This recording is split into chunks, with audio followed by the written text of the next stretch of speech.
भाई इस आदमी को ध्यान से देखिए।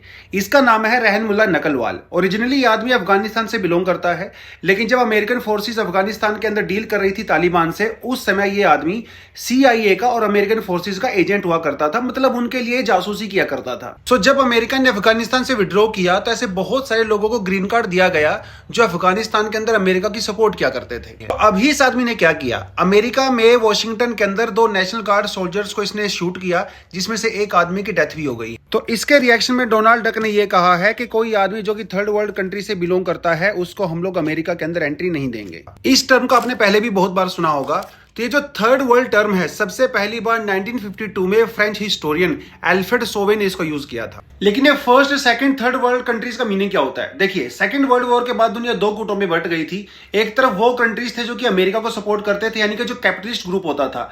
दूसरी तरफ वो कंट्री होती थी जो कि कम्युनिस्ट ग्रुप होता था, यानी कि जो USSR को सपोर्ट किया करते थे।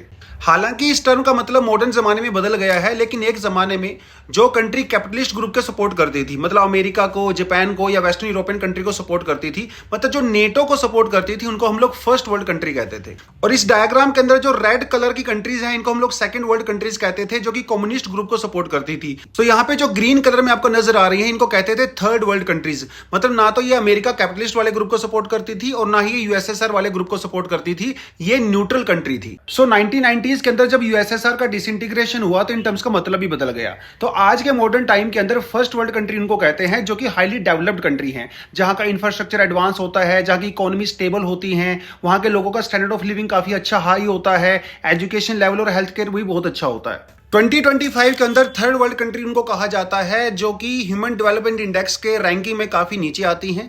वहां का इंफ्रास्ट्रक्चर बहुत अच्छा नहीं है, एजुकेशन का लेवल भी काफी ज्यादा खराब है, पर कैपिटा इनकम भी बहुत कम होती है, हेल्थ इंफ्रास्ट्रक्चर भी काफी खराब होता है। थर्ड वर्ल्ड कंट्रीज की एक बहुत लंबी लिस्ट है जो कि आप यहां पे देख भी सकते हो।